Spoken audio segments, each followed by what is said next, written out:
Happy New Year to everybody. Everyone, yes. Happy New Year. We're officially in 2025. And folks, if you call yourself a member of Dub Nation, I don't think you could have gotten anything better.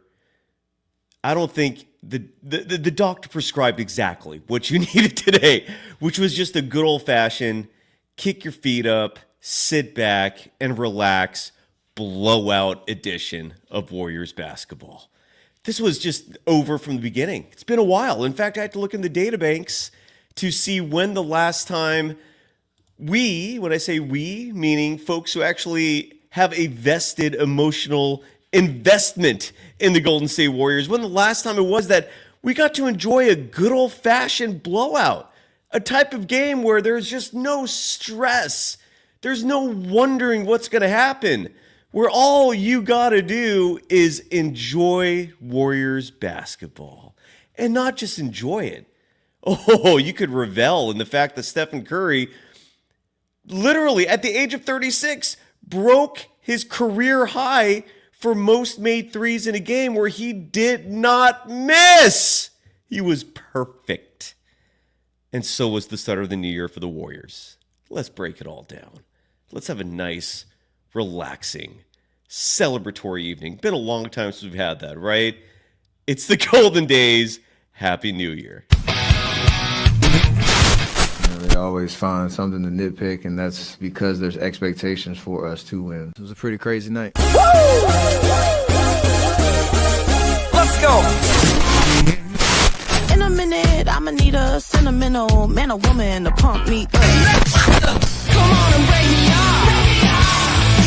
'Cause I get what I want and I like what I see. If you got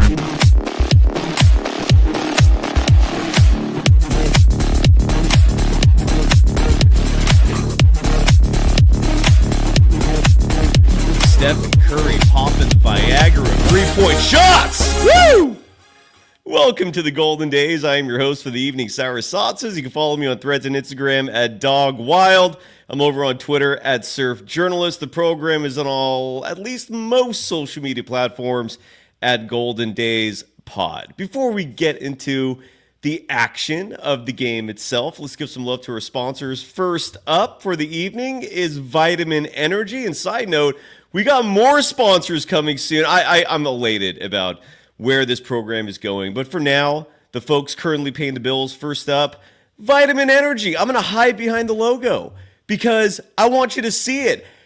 Look, there's a lot of energy drinks out there. There's a lot of products that advertise themselves as being a company and, an elixir, something you consume that gives you that boost that you desperately need. Why not get that boost with some nutrition involved, mixed in? It's healthy. It's good for you. It tastes good.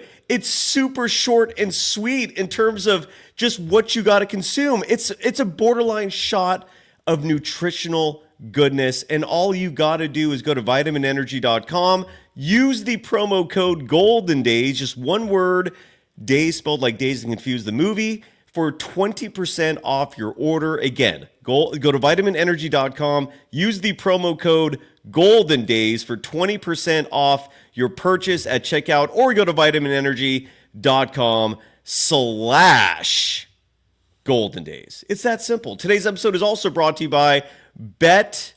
I even got a little overlay going for them too. Let's see if this works. Boom, shakalaka. And BetOnline, look, it's all about having fun with your ducats. It's Vegas at home. And BetOnline continues to be the world's most trusted betting platform and your number one source for online betting. From the earliest odds to in-game live betting, BetOnline provides you with all the action and the ability to watch the games as they happen. And the Golden State Warriors tonight taking on the Sixers at home to start the new year easily covering the spread. So if you bet on the Warriors, congratulations. You not only won an emotional victory, but you also got some ducats in your pocket. Bravo to you. Head to BetOnline today, and don't forget to use the promo code BELIEVE. That's the name of the network. It's spelled BLEAV for your welcome bonus on your first deposit. BetOnline, the game starts here. Welcome, everybody. Again, the first program of the new year, the first Warriors game of the new year, and it was exactly what you'd hoped for. It was just raining threes, splash, splash, splash, and it all started with Swardell Stephen Curry. The dude was on fire tonight. I heard the broadcasters, the game was on TNT, and when Warriors games are nationally televised, I'm immediately watching that product only because, I know a lot of people have their opinions on Bob Fitzgerald. He's my boy. We go way back. I also get the criticism. I understand your gripes out there. The reason why I switched the national feed is because I want a new perspective. I want, broadcasters who are not beholden to the team itself as they're talking about them. And so I'm watching TNT, enjoying the Warriors kick some ass. And they said at one point that Stephen Curry, and I don't know if Reggie was being facetious saying that, but saying this, but Reggie Miller on the broadcast said that Stephen Curry called bank. The reason why I say that is because Stephen Curry in this game tonight, the individual that people are writing off, and I got some news to share about that as well, which is not necessarily pleasant, but I had a trusted inside source at Chase Center tell me some things about Steph, which are a little worrying. I'll get into that in just a moment, but let's stick with the positivity for now. Stephen Curry in this game was 8 of 8 from deep. He was 11 of 15 from the field total, but the 8 3-pointers made where he didn't have a single miss, his 3-point percentage tonight, 100. It was a record for Stephen Curry, the greatest shooter in the history of the game, one of the greatest players in the history of the game, has never until tonight, January 2nd, 2025, breaks his own record for most threes made in a game where he did not miss. A perfect 8 of 8. I saw Damien LaRoche in the chat.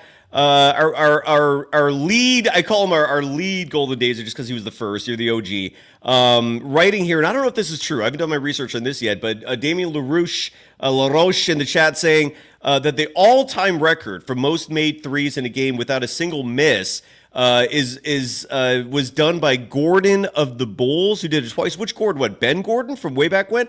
And then apparently Brunson just recently did it for the New York Knicks last year. But regardless, what a night for Stephen Curry, a player that. And then Ranger 49 saying that Latrell Sprewell has also had a 9-for-9 game. So apparently it's not a record. Some other folks have done it. Still rare, still incredibly impressive.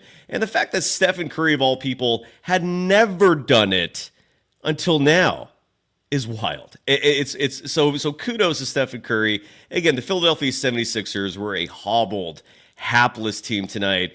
But who cares, right? We're going to try to keep this as positive as possible. It's a new year. We got new mojo. We got a W on the board. The Warriors refuse to fall below 500 with the win tonight. They improved to 17-16. Stephen Curry again to continue to finish up on the stats I was reading you.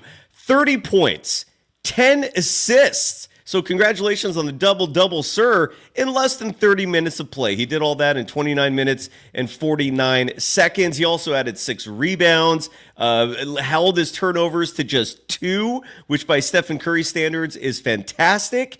Was second on the Warriors. I'm sorry, third. Wait, let me see if I get these stats right. First on the Warriors in terms of net rating with a plus 32. Second on the team was Draymond Green, who we'll talk about in just a moment. The veterans were taking charge tonight and doing a magnificent job again against the hapless Philadelphia 76ers team, who was missing a lot of players. Joel Embiid was hobbled. I think they started Kyle Lowry, which the moment I saw that, my immediate thought was, that's going to help the three-point shooting. Well, what better than to match up with fellow hobbits in a backcourt to have unimpeded outside shooting? So Kyle Lowry played only 9 minutes, 36 seconds in this game. He was completely irrelevant. I don't know how or why he's even starting games, but all the better for the Golden State Warriors. Anyway, so I don't even know why I was looking at the Philadelphia 76ers stats, but the Golden State Warriors, starting with Stephen Curry again,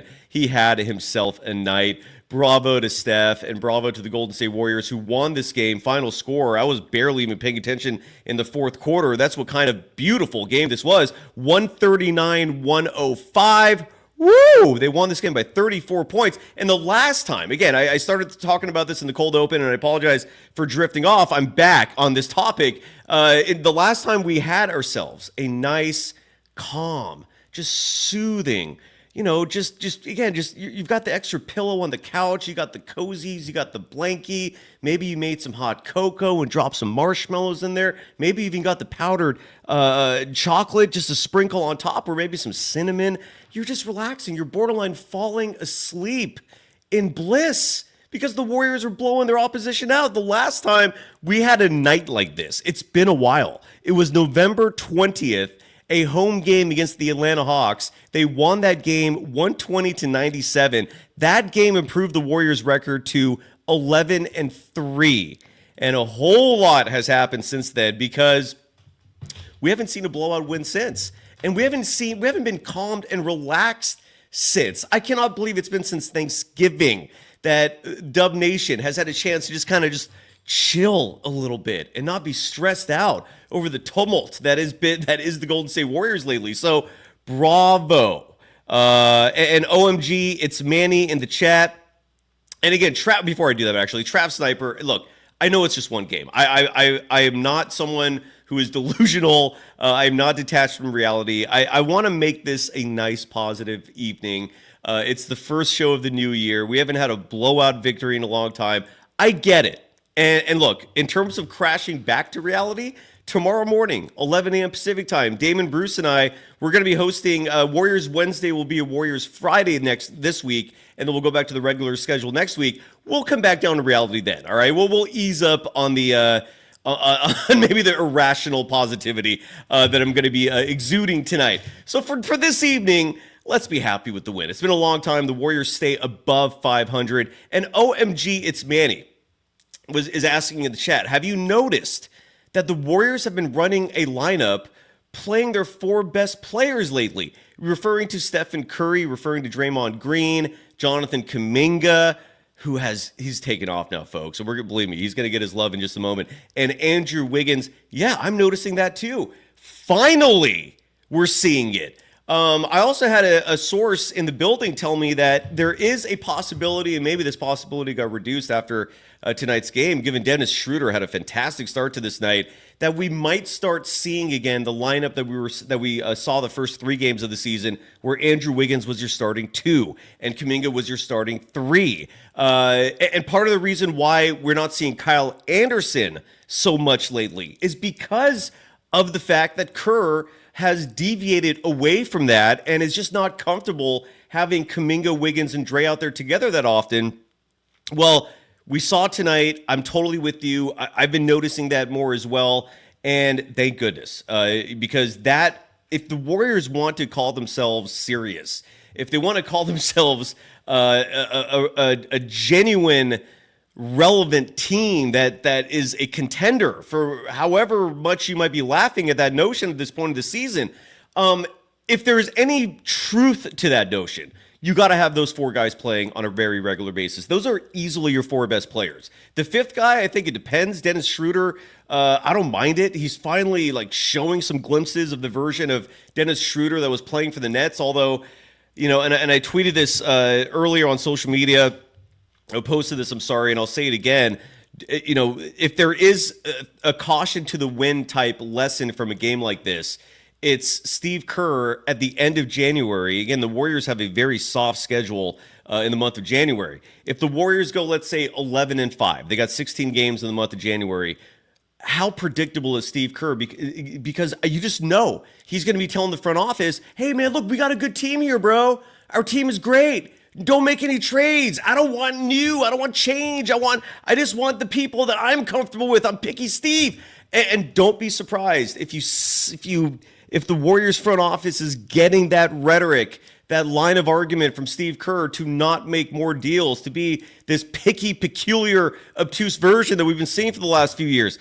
I dread that because this team is still definitely short at least one player, if not two, in terms of actually being, a team that could play with the best of them in this league.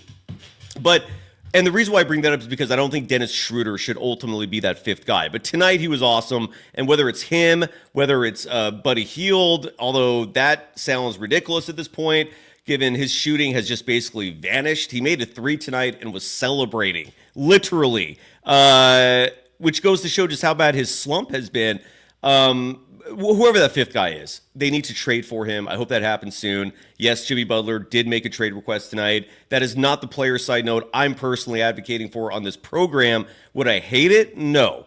But could the Warriors do better? Yeah. And let's certainly hope no important pieces are shipped off in a trade like that. But and as Damien LaRoche says in the chat, that trade has to be for a center. Nikola Vucevic has never felt more right to me than this moment. I've said it before and I'll say it again. As crazy as you may think this sounds, if they make that trade, if the Warriors make that trade where they're giving up GP2, Kevon Looney, Lindy Waters, Guy Santos, and a first-round pick to get Nikola Vucevic back, they're winning the whole damn thing. I believe that with conviction for two primary reasons. One, Vucevic fills that big of a gaping hole in this roster. And two, the landscape is primed. There is no one team out there that has the Warriors number. Cleveland is the closest to it. Vucevic would solve 90% of the issue with that opposition. And there's no one else in the West who gives you that massive size concern, right? Like Philadelphia with Joel Embiid. Normally, they have a team that would worry you. Not this year. You just saw what the hell was out there. So I'm 100% all in on this team making a deal for that center to make this huge difference. Abraham D. Leone in the chat writing that Slow-Mo, a.k.a. Kyle Anderson, should be getting all of Draymond Green's bench minutes. If he's not going to play, can you trade him? I'm with you on that. And I've been having a lot of conversations lately with my insiders, just kind of trying to figure out what the hell is going on with Slow-Mo and why he has not been playing. And the best answer that has been given back to me is that the expectation was for Steve Kerr to be more comfortable with Kuminga playing the 3 than he has been, right? So ideally you would have seen, and Wiggins at the 2 as well. That is what the front office was hoping. And we saw that the first 3 games, we never saw it again. And Kyle Anderson was viewed as someone who would be a backup 4, and just as a testament to the nickname he has, Slow-Mo. Supposedly his pace of play is a cause of concern for Steve Kerr. Again, it's Kerr, right? I mean, Kerr is he's something else. He has his ways that he's very set on clearly, and my response to hearing that was, well, why the hell did you waste all that money on Kyle Anderson if you're not going to play him? This is where we're at. So I'm totally with you, though, that Kyle Anderson should be playing a lot more. But nonetheless, and Pete Gregory, I'm so sorry. You're right. I don't know why I've not mentioned Moses Moody once. He could be the 5th guy. Hell, Moses Moody was starting games early this season. My apologies. I forgot about Moses Moody for a brief moment there. And he had a great night tonight. Let me read his stats real fast because I feel like mentally I'm all over the place. There's just so much to discuss. I apologize for that. Moses Moody tonight played 15 minutes, 26 seconds. And again, for the Golden State Warriors, a huge reason why they dominated this game was because it was a 3-point party. They were raining threes. This was the version of the Warriors that I think Steve Kerr wanted. The Warriors had 39 3-point attempts tonight. They made 22 of them. That's 56.4% of their threes that went in. We've been seeing this happen to the Warriors. Tonight, the Warriors did it to someone else. What a relief. And side note, do not be surprised that a huge reason why that happened is because the Philadelphia 76ers just did not have a decent perimeter defense to provide any obstacle for the Warriors shooters. And it started off right away, like the first quarter stats. Again, I mentioned that the Warriors were 22 of 39 from deep. Moses Moody, who I was talking about, there was 4 of 5 from deep. 4 of 5. That's 80% of his 3-point attempts, and he had 5 of them. And the game started right off the bat with the threes dropping in. The Warriors were just shooting from the moment the jump ball commenced. And the Warriors just in the first quarter, to give you an idea of just where this game was going right from the start, this was never close from the get-go, right? In the first quarter of this game, the Warriors were 7 of 11 from deep. They led this game 35-19 after one. Steph was 1 of 1. Dennis Schroeder was aggressive right off the bat, confident right off the bat. He was a perfect 3 of 3 in that first quarter for 9 points. Welcome Dennis Schroeder to the Warriors. Finally, the next phase is consistency. Can he do this again, or was this a one-off? We shall find out. But Moses Moody, bravo to him. Again, 4 of 5 from deep. One of those coming in that same first quarter where the Warriors were just thumping from the get-go. And this was done in no time. So bravo. What a nice, relaxing, beautiful evening for the Golden State Warriors. I cannot emphasize enough just how badly this was needed. Ryan Leong is going to join us soon from Chase Center. He's currently interviewing players and coaches for NBC Sports Radio. So we'll get his perspective in just a minute. But some statistical highlights here that I got to cover. What I'm also going to be providing towards the end of the show tonight are stories about Shaquille O'Neal. Do they have any relevance to the Warriors outside of Shaq currently being live on TV talking about the Warriors along with the rest of the TNT crew? No, but it's damn funny. I randomly saw this thread of just crazy stories of Shaquille O'Neal and the pranks he has pulled on his teammates. They're disgusting. I do not care what your sense of humor is. I am confident in saying no matter what level you can stomach crass, disgusting jokes, you will cringe a little bit. You're going to laugh, but you're going to cringe. And that's what happens when you're 7'1", 350 pounds, and you have a sense of humor, is you can crack jokes that takes it to levels of utter absurdity, and no one's going to do a thing back to you. I'm going to share those at the end of the show tonight. Let's go through the stats real fast. I'll put the link up as well. And again, Peter Gregory bringing up the fact of the Warriors next play the Memphis Grizzlies Saturday night. We'll preview that as well. A whole different story when it comes to Memphis. It's back to reality on Saturday. But besides Stephen Curry tonight, there's a lot of people we got to give a shout out to. Draymond Green had himself a night. Interesting part of this game in the second quarter, the Philadelphia 76ers decided to just give up defending Draymond on the perimeter. It was an interesting moment. It was during the same time period where Buddy Hield made his 3. Buddy, side note tonight, was 1 of 5 from deep, and he has gone through a slump. I pulled up his game log just to see his 3-point shooting over the last few games so we could have a better understanding as to why the dude was celebrating, and I think we did this just last show. But going back to December 25th, Christmas Day, he was 1 of 5 against the Lakers. He was 1 of 6 against the Clippers on December 27th. He was 0 of 7 from deep December 28th against Phoenix. He was 0 of 3 from deep in the last game of the year against the Cavaliers. And so tonight, he's only 1 of 5, yet that one that goes in, he's celebrating. But if you're looking at this offense and wondering what the hell has gone wrong for them since they started the season 12-3, he's chief among the reasons, man. That 3 of his is plummeting. I still have no clue how the hell Buddy Hield has made more threes than Stephen Curry over the last 5 years. That stat is still mind-boggling to me. Watching Buddy currently is the reason why I'm shocked by that.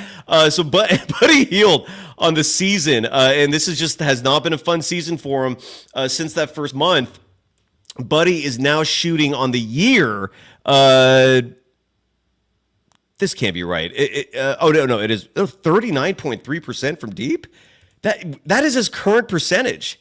That is insane. That must mean he had an insanely good start to the season. Because right now, his 3-point percentage on the year is 39.3. If you told me that without me looking at a screen, I would not believe you. If you try to tell me that, I am telling you the truth. Buddy Hield is shooting on the season 39.3% from deep, yet he just was celebrating making 1 3-pointer tonight's game. And some context, though, over the last 10 games, he's been shooting 32.4% from deep. So Buddy Hield, regardless, man, I look, he has no trade value. So for anybody out there who's thinking, trade this guy, we don't need him on the team, what's the point? no one wants him. He's got a 3-year contract. This is just in year 1, so the Warriors are stuck with him. If there's any good news, it's that he spaces the floor still when he's out there, and we can hope he's going to turn it around and have a streak coming up soon where it's all good. And then Julian Bashir in the chat adding some extra context saying that, remember Clay the last 2 seasons of the playoffs? Oh, I do. 0 of 10 against the Kings. The year before that, I believe he was 2 of 12 in that final game against the Lakers. So I totally hear you on that. Nick the Greek mentioning, I don't know why you say this, but you're saying if you trade Kuminga, you can include him as salary dump. Why? I don't follow. Unless you're like chatting with someone else in the process. But just to finish up on Draymond Green, the Sixers were literally daring him to shoot 3-pointers. It was absurd. You rarely see moments like that where teams just basically hand it to you. Russell Westbrook is a perfect example of a player where teams routinely, the Warriors especially, would dare him to shoot any shot that's longer than 15 feet. So Draymond took that challenge. He made a 3 early on, but then he started breaking them, even though he was wide open. Finished the game 1 of 5 from 3. Still had a fantastic game. He was just behind Stephen Curry in terms of net rating, whereas Steph was a plus 32 to lead all players. Draymond Green right behind him with a plus 30. Still finished the game with 15 points, 6 rebounds, 7 assists. He had at least one play where he took the ball coast to coast and was unimpeded for the easiest layup imaginable. The 76ers do not have a defensive presence. That is clear. So the Warriors just had the time of their lives out there, putting up whatever they wanted, whenever they wanted. Jonathan Kuminga, who came off the bench, played just 25 minutes, 23 seconds tonight. They just didn't need him. It was one of those things where the task was completed by mid-third quarter in this game, but he still had himself a night. And Kuminga, talk about a player who has now emerged. Talk about a player who is finally, with the opportunities given to him, what a huge surprise that when he gets minutes, no one's talking about consistency anymore. Because he is consistent when he actually plays. So his stats for the evening in 25 minutes of play, he was 8 of 11 from the field. He was 2 of 3 from deep. He was 2 of 3 from the free throw line. That remains an issue for him, but at least it's improving. And the fact that he made those free throws the other night in a clutch moment was huge, because that was always Shaquille O'Neal's excuse for his career of subpar free throw shooting. His response always was, I make them when they count. And look, if you're making those late fourth quarter free throws, at least you're not a massive liability in that regard. And the percentage is improving, which is great news again. So 2 of 3 from the free throw line. He was 3rd on the team tonight in terms of net rating with a plus 25, which is particularly impressive considering he's not part of the starting lineup. That's a huge reason why his net rating in general has been lower than the starting 5. It's because he's not starting, and the Warriors are no longer this super deep team because Steve Kerr, with the exception of Kuminga, is playing all his best players in the starting 5. So the fact that he still had a plus 25 is especially impressive. 20 points, 5 rebounds, 5 assists. He was trying to make his teammates look good all night. Just 1 turnover in this game. So 20 points, 5 boards, 5 assists for Jonathan Kuminga, a plus 25 in terms of net rating. So, that's a relief, right? I mean, just the fact that the Warriors have this young player that they can look forward to. Folks, if a team like the Warriors did not have a Jonathan Kuminga, there would be virtually no interest, except for nights when Stephen Curry lights it up. But there would be none. Pete Gregory, I'm not euphoric for the record. It's just, look, it's a new year. It was a blowout win. It's been a long time since we had one of those. November 20th, more specifically. It's been a long time. Euphoric is a very strong word. I'm not euphoric, but I am happy. I'm not going to lie. It's been a while since we've had like a nail biter, like a game where, we're not stressed about the team blowing things, where we're not, at least I'm not looking at Steve Kerr's decisions and just literally just losing my mind because I don't understand how the highest paid coach in the NBA could routinely make inept decisions. So Yeah, it's a good night. It's a nice way to start the new year. What is let me put the link in the chat because Nick the Greek, if you want to come on the show, there's something going on in the chat where one of our the golden dazers of this program. And if you're new to the show, and I know every show we're getting new individuals. Part of that's the algorithm. Part of that is just word of mouth. There's some folks who have been with this program with me for years, and we call them Golden Dazers. Those are the regulars. Nick the Greek is certainly one of them.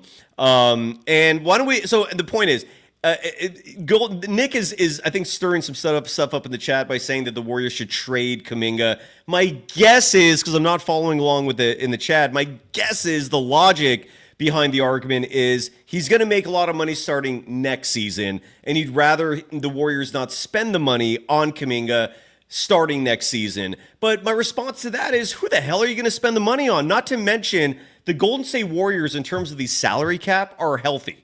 Okay, like giving Kuminga a decent amount of money next year, whether that's going to be 30 million, 35, whatever that number ends up being, it's not going to handicap the Warriors. It's not going to hamstring them where they just are limited in terms of moves. Don't worry about that. The Warriors' salary cap situation is healthy. And so I'm seeing all the other chat comments. You're making me laugh. Anyway, so the point is, don't worry about about Kuminga's first big contract that he's going to get hamstringing the Golden State Warriors, preventing them from adding other pieces. It's not going to be the end of the world. It's not going to be like it was following the dynasty when the Warriors were like second apron, just salary cap nightmares where they can't even make trades. It's not going to be like that. So Nick, anyways, here I'm going to put the link. If anybody wants to come on tonight, even if you just want to come on and be happy, if you want to come on and you're unhappy, look, it was just the Sixers. This was not, exactly an opponent that, brings fear to the eyes of their opposition. But if I could follow correctly, Nick the Greek, I'm not going to even pretend to try to pronounce your last name, and you see my last name, so you understand that I sympathize. Nick the Greek is saying that the Warriors have not yet decided to keep Jonathan Kuminga or not. All you're saying is if they trade him, it makes sense to move a bad contract like Buddy Hield. To which I reply, who are you going to trade him for? Okay, I'm studying this stuff all the time. There's another YouTube host out there. There's a million of these programs, sadly, so it's a saturated market. It's tough to stick out in this field. I'm doing my best. But there is another podcast host out there who has a decent audience size, comparable to this program. And they dedicated an entire episode, and their program covers the entire NBA, but they talk a lot of Warriors. And this entire episode was dedicated to trading Kuminga to keep Stephen Curry. To maintain support around Stephen Curry, right? So that Steph has some help out there, because that's been a huge concern for this team. But he did not, in this episode, provide solutions. All he kept saying was, trade him, because Steph needs help, and Kuminga's not there yet, and we don't know for sure what he's going to be.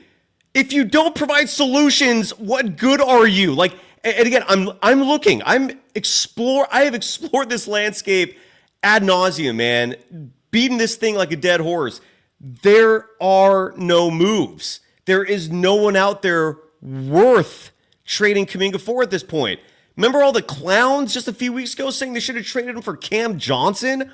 Are you out of your mind? You can get a player like Cam, like a Vucevic, for next to nothing. Side note, I heard that Cam got hurt tonight. Julian, welcome to the program. How are you doing? Hey, how are you? Can you hear me? I'm doing all right. Yeah, I can hear you loud and clear, dude. Welcome. I just want to say I'm a big fan. Been following you since Locked On Warriors. So I just Thank followed you over here. Thank you. They don't bring the same energy that you do. Thanks, man. I appreciate that. What's on your mind, dude? Talk to me. Talk to the audience. I wanted to run something by you a few times Please. on this chat. What do you think of a starting lineup of, just based on Steve Kerr, because we can't get rid of Steve Kerr? what he says for his two guard is that he wants a ball handler and someone that can shoot off of screens. And so I think that's why he doesn't play Moody, because I don't think he takes those threes off screen. So what do you think of a starting lineup of Steph Curry, Lonzo Ball, Kuminga at the 3, Draymond Green at the 4, and Vucevic at the 5? Why Lonzo? You're high on him? I watched him play. I think he's back. I think that knee is good, and I've done the trade machine. You're going to have to include Wiggins in it, but you can do Wiggins and then some of the pieces that seem redundant right now, like GP2 and Kevon Looney, and you'll get back those two. So I was just wondering, what's your opinion of doing it? Because I don't want to. I don't think even if we got Vucevic, I don't think we could win a championship with Schroeder playing at the 2. Well, just to add on to what you were saying earlier, and I teased early in the show that I learned some information about Steph that was very sad. That information, and I know I say sad, like it's like in the world, when you consider the grand scheme of things in life, an NBA player's sore knees is not necessarily like bad news in the grand scheme, but for Warriors fans, it could be. But what I learned is that Steph's body's breaking down. All right, like Steph is admitted to the team. His knees are like, who knows if it's arthritis, if it's aging, but the knees are hurting, the body's hurting. He's slowing down. And the good news is he's so damn good that he can still give you nights like tonight. Again, his stat line, in case you missed it, 30 points, 10 assists, 6 rebounds, a perfect 8 of 8 from beyond the arc. But he's aging. He's getting older. And so Steve Kerr, what Kerr wants, because Stephen Curry has literally expressed that he would prefer to play off the ball, almost like a shooting guard, right? Just to have less work, less energy expended, and thus the need and why Steve Kerr keeps wanting this ball handler next to him, right? And I never heard the part about someone shooting off screens. I don't know if that's your opinion, like that Moses Moody is not efficient. Something he said like early, either it was in training camp or early in the year. So many videos out there, I can't find it, but that is something that he did say that he wants someone to be able to shoot off a screen. And so Moses Moody, I think he can. I don't know whose opinion it is. And if it's yours, look, it's obviously we can agree to disagree on shit. It's okay. But I don't agree with the premise that Moses Moody can't shoot efficiently just fighting off screens. But if that's how Kerr feels, that sucks, because that would explain a lot about Moses Moody's minutes. Now, Lonzo Ball, there's 2 reasons why I'm not a big fan of the idea. One is the durability thing, and that's obvious, right? I have not tracked his season this season. Yeah. I have not tracked him this year as much as I maybe should have. But what I'm looking at here is we're about 34 games into the NBA season right now. The Chicago Bulls, the team he plays on, their record right now is 15-19. So we're 34 games in, and Lonzo's only played 15 of them. Do you know why? Like, you'd be teaching me as well as the audience. Well, he had a wrist injury, so he hasn't had any problems with the knee. And I think that they've been limiting his minutes, gearing him up. But if you watch the highlights that he has, he's just as quick. His shot is on. His defense is right there. I think he's averaging over a steal a game. And also, what I like about him, again, I'm with you. Honestly, I would start Moody right now. But I'm thinking if we're stuck with Kerr and his ideology, Lonzo Ball is 6'6", and that gives that size in that. Yeah. So I'm like, if we're going to make a trade, Wiggins is playing well this season. I just think that he's too inconsistent, and sometimes he runs slow. I think he has one of the highest verticals in a combine, but he's always doing that finger roll at the rim. What did GP2 say? He said #Duncan Wiggs. I like, if you're not going to be aggressive, trade him while he's on a high note. I agree. And look, I don't hate the idea of Lonzo Ball. It's just the durability, though, is of massive concern. Like, I guess I have trust issues with the idea of Lonzo, even though he's what you're telling me is that his knees are actually okay and that he only missed those games because of the wrist. I'm skeptical, man, because this is like literally, forget whatever move you make, this is the last shot, right? Like if the Warriors don't make that move this year, I mean, Steph's going to be 38 next season. I feel like this is it, dude. Like anything beyond this for Steph is going to be a second wheel at best. It's just going to be like a farewell tour beyond this season in terms of, like what he can do out there, unless you get help for him. And that's why the team's looking for that next star. Well, but I think Vucevic is a must. Agreed. And if you could make a trade where it's Lonzo and Vucevic, although a lot of people are bringing up Josh Giddey, like maybe he would be better. But let me ask you this, man. He's shooting 30.3% from deep this year, and whoever you sign does need to be a scorer. So how do you justify the 30.3% three-point shooting? For me, just based on what I've been seeing, it's more of the build-up back to his health. So when you have that limited minutes, I don't think his numbers are reflecting what he's actually in the groove where he's currently now. So I've seen some really good games from him. He's getting up. He has a speed. He has a defense. So I think that he can. And numbers lie. You have Shooter that's averaging 18-point shooting, almost 40%, comes over to the Warriors and shoots 21%. And so it's like, for me, the eye test. I'm seeing some good things with the eye test, especially if he's in a system where the ball moves and he gets open and he makes those quick decisions that Steve Kerr is always talking about and needs someone to catch and move right away.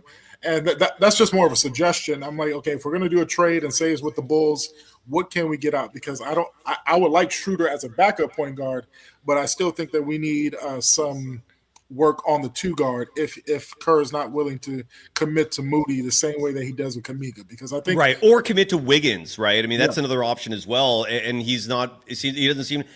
From what I heard, Kerr's issue with Wiggins of the two is not necessarily Wiggins himself; it's Wiggins and Kuminga. But this was a concern like months ago, so maybe he'll come around to that. Look, I'm not going to sit here and shit on your idea. I don't think it's the worst idea in the world, especially if you're including Vucevic. That's the target I would aim for. That's my main goal. Because you're getting size and 3-point shooting, and he's a former All-Star. He's got, he's a smart player. Like, I understand the defensive concerns, but this Warriors team plays defense on a string. And even if he's only out there for like 20 minutes, those 20 minutes are going to be a huge positive. That's who I want, first and foremost. Yeah. I don't hate the idea of Lonzo. I just, I told you my concerns, and look, you put it out there. I'm sure you'll get reaction from people in terms of their opinion on it. Now, while I have you here, real fast, Julian, before you go, because Pete Gregory brings this up, and I wanted to talk about this on tonight's show. Largely because someone on social media mentioned Bobby Marks of ESPN, their cap expert. There's a clip of him from 2 weeks ago talking about Zion Williamson and how the Warriors could be the perfect trade destination for him. And the math is why. It's not that difficult to acquire Zion. It's literally, as is said by Pete Gregory in the chat, Wiggins, GP2. I don't know if it was Guy Santos. I think it's Kevon Looney and not Santos. Maybe you also have to do that. But the point is, you're not butchering the roster to get Zion, right? Yeah. Like Wiggins is the most replaceable individual on this team simply because both Kuminga and Moody could do what he does, right? Like there is no like steep drop off by trading Wiggins away. And if you're getting and Zion, say what you will, man. People have their opinions on him. A lot of people hate the idea. All I'll say is if Zion can be reclaimed, it's going to be in a culture like the Warriors, man. In the same way that Wiggins turned his career around from coming to Minnesota to here, numbers went down a little bit, but you saw the all-around game step up. He's durable. If Zion can come to this team and have the Rick Celebrini treatment in terms of health, the culture treatment in terms of Draymond and everyone else, I don't hate it, man. What do you think, Julian? You're representing the audience right now. I've been fiddling around with these trade machines, and I've looked into Zion.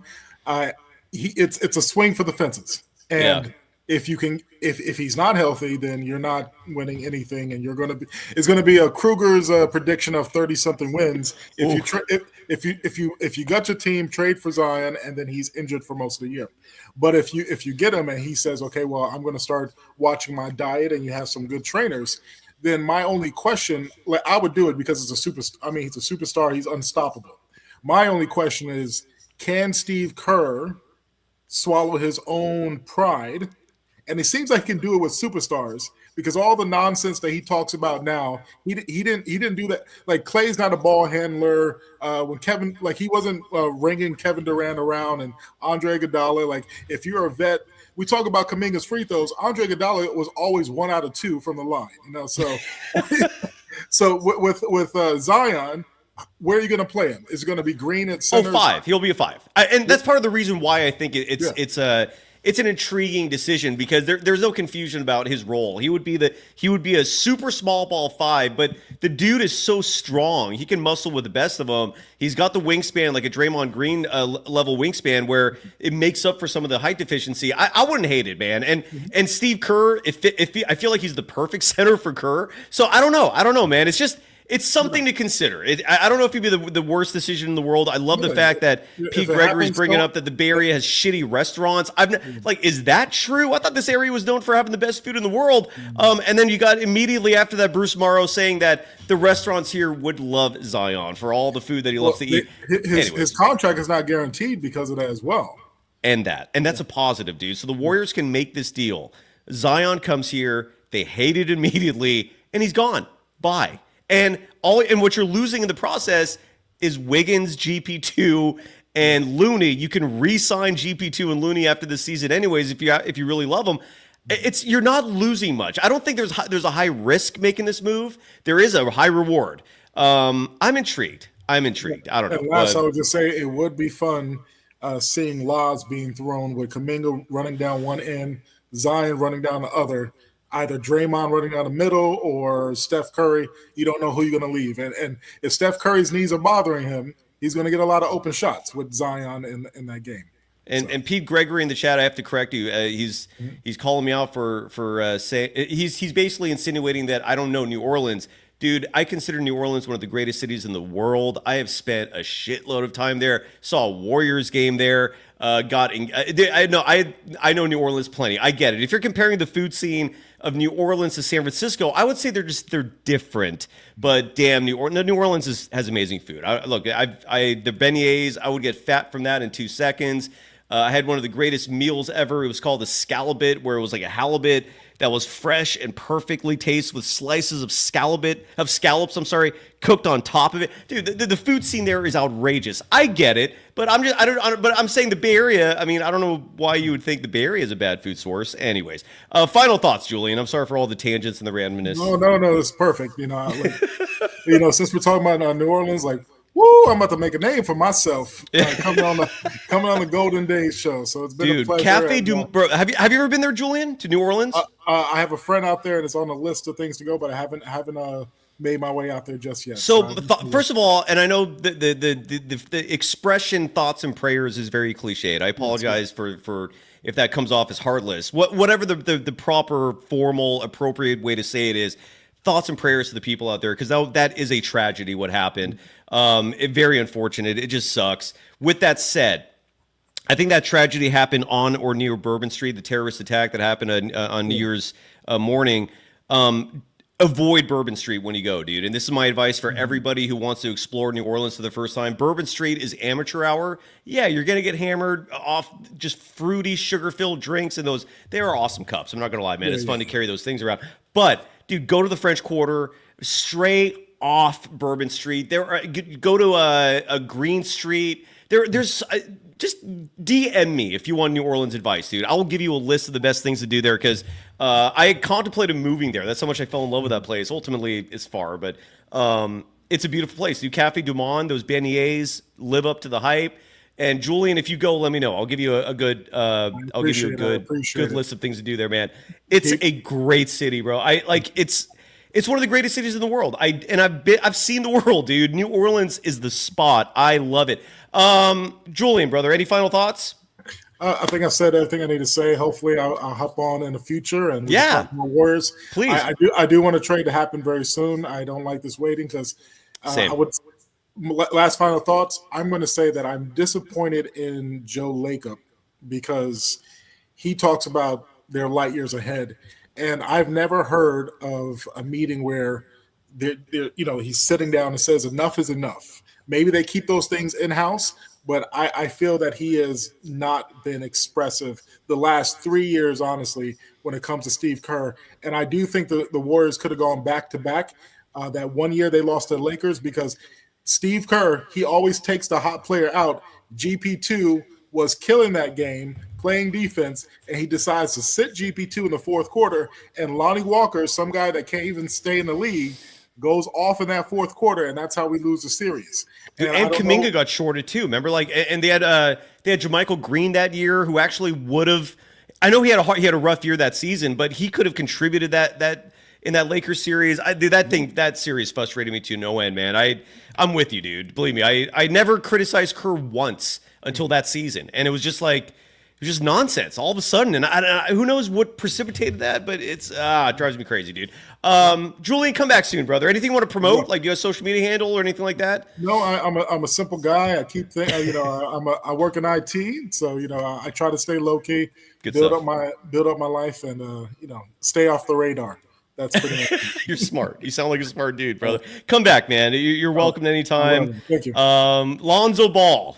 What do you folks think? Especially in a buyout market, they buy him out. So. Well, and the reason why I'm not going to just completely shit on the idea is because it sounds like you've actually been watching the Bulls. I have not. So, I watch it so because of Vucevic, I'm like, this is a guy that's shooting 47% from three. We Warriors, the league used to change to the Warriors, but now it seems that the Warriors want to change to the league. Steve Kerr's always saying everyone has two ball handlers. I'm like, what happened to being the ones being chased? Now you're chasing. Yes. Everyone has either a big that can shoot or a big that's athletic, and you have neither. I think that sentimental aspect of like, we love our players. Hey, Kevon, I hate when they say, it's tough for Looney to sit. I'm like, he's getting paid. Just like Mike Brown got fired. Mike Brown has so many contracts of getting fired and still working again. They're still making their money. I don't think it's tough. Like, Looney, we love you. You've done a lot. But honestly, if your $8 million can go out and bring a center that's like 7 feet. Because I'm tired of playing the Clippers and watching what's that guy's Zubac. Zubac kill us for 21-10 every single time. We need a body and we need someone that stretch out. And I think a big man that can shoot will make Kerr more comfortable with Kuminga at the three, because that pretty much is that substitute. And imagine the floor that opens up for him. So that's you're making too much sense. Yeah. You're making way too much sense. That's why I watched the Bulls, because I said this guy's perfect. This guy's perfect. So. Bravo. Julian, you nailed it, man. And thank you for coming on, brother. Nice to meet you. Anytime. And hit me up if you're going to New Orleans. I'll give you the best. I'll give you some good pieces of advice. Have a great night, brother. Nice to meet you, man. Thank you, Cyrus. And that's Julian. And again, if anybody wants to ever join the program, you are welcome to do so. Let's hear from Steve Kerr. This has been dropped on social media. I'm annoyed by the fact that the NBA included highlights under it, because the last time I did this, I got flagged by YouTube. But regardless, screw it. At least we can get the sound. Here is Steve Kerr. Let's hear what he has to say. This attribution more specifically relates to Stephen Curry and how he played tonight. Again, a perfect 8 of 8, 30 points. Here is Steve Kerr. Let me actually real fast get a banner here to maybe here. Let's see if that'll help in terms of DMCA and copyright and all that. Here is Steve Kerr. I love the bank. It was, I think that was his 6-1, if I'm not mistaken, and he deserves these nights. I mean, everything he does for us and endures. It's so fun to see him do this, and our fans and our coaches, we're all spoiled, watching him play night after night. But we need to cherish these nights. He's not going to be around forever, and he is one of the most beautiful basketball players who's ever lived, and we're lucky to be watching him. I love the bank. That's a head coach who is in love with his player. Oh, the folks in the chat saying that I'm happy, man. Well, look at that guy. That dude looked like he's just a brand new dad. Jesus Christ. Anyways, yeah, it was a great night, but coach, don't forget, like, it's an 82-game season, man. You're not just here to revel in being Stephen Curry's like his coach. Come on, man. And you beat the Sixers. I mean, Jesus. I was expecting a little more humility and a little more of a grounded response from Steve Kerr, and not a giddy Steve Kerr there. Jesus Christ. Player of the game, which is brought to you by Vitamin Energy. Again, go to vitaminenergy.com. Use the promo code GOLDENDAYS. Days spelled like dazed and confused for 20% off your order. Use that code at checkout, or go to vitaminenergy.com/goldendays for that discount. The player of the game tonight, obviously Stephen Curry. I mean, what a night he had. Again, 11 of 15 from the field, perfect 8 of 8 from the three-point line, 10 assists in this game, 30 points total in this game, added 6 rebounds. The Golden State Warriors, so anyway, Stephen Curry is your vitamin energy player of the game tonight. Some other three-point shooters out there. Lindy Waters, welcome back to the NBA. Talk about a player, Buddy Hield is getting all the attention for just laying eggs in terms of his three-point shot. Lindy Waters not far behind him in terms of mediocrity and being just a total and complete letdown. He actually made some threes tonight. Lindy Waters played 15 minutes, 40 seconds, 4 of 7 from the field, 2 of 4 from the three-point line. We'll take 50% from Mr. Lindy Waters. I mentioned Moses Moody, who finished with 12 points tonight, was 4 of 5 from deep. And I do think he can make three-pointers coming off screens. I don't think that's a concern. Trace Jackson Davis, who still a little underrated in terms of attention, in terms of having a pivotal role on the Warriors, a difference maker. I absolutely love what I'm seeing. The box score will not reflect his contributions tonight, largely because the majority of his positive contributions were on the defensive end, matched up against Joel Embiid. Again, Embiid tonight, I mentioned 28 points, 14 rebounds. The man defending him a lot of the night, Trace Jackson Davis, only had 3 points, but again, the box score not necessarily reflecting his contributions. He had 5 rebounds in this game as well. The Warriors won the points in the paint battle tonight, 54-36. And again, that's a stat that just a year ago they were getting slaughtered in, and they're winning that battle consistently. You can thank Mr. Kuminga for that. You can also thank Andrew Wiggins for that. Wiggins finished the game tonight with 15 points, added 7 rebounds, 4 assists. His three-point shot has taken a hit lately. He was just 1 of 4 tonight.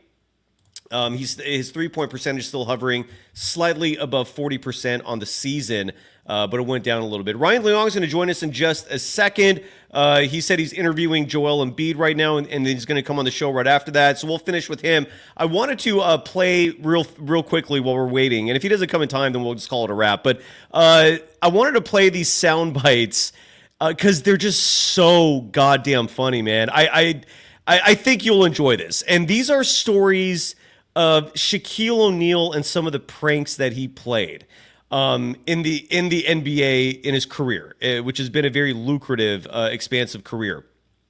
And again, these stories are absolutely absurd, yet it's insane. It's absolutely insane. So let's start with Gary Payton, who was Shaquille O'Neal's teammate back when they played together, I believe, on the Miami Heat, or was it the Lakers, or maybe it was both. Well, anyways.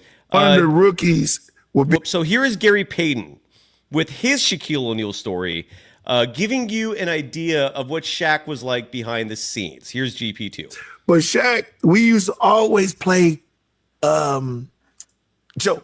Yeah. Shaq is a jokester. Oh, yeah. So if one of the rookies would be in a stall, he would take a bucket and use the bathroom in it for about a week. Okay. And then all of a sudden he'll pour it on them. But Shaq, we used to... Yeah, you heard that right. He would use a bucket, he would poop and pee in it for a week, and then he'd dump it on a rookie. That's story number 1. Story number 2.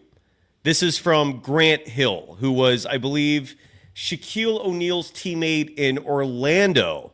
Back when Grant Hill first signed a free agent deal, I believe, with the Magic. Is that correct? Or was he drafted by him? I can't remember. This was so long ago. Anyways, so Grant Hill is an interesting one. This is Grant Hill with a Shaquille O'Neal story. Enjoy. Man, Shaq. It's so bad, man. I can't repeat this, man. Come on, you already started. Man, we're in the showers after practice, and he goes to Jay Rich. Jay Rich, you got a fat ass, man. I'm like, man, Shaq. It's so bad, man. I can't repeat this, man. Come on, you already started. Man, we're in the showers after practice, and he goes to Jay Rich. Jay Rich, you got a fat ass, man. All right, that one's not so bad. Okay, but the next two are gonna blow your mind. So this is next up is Ty Lue. who I believe they play together on the Lakers, I think. So here's Ty Lue. This was very recent.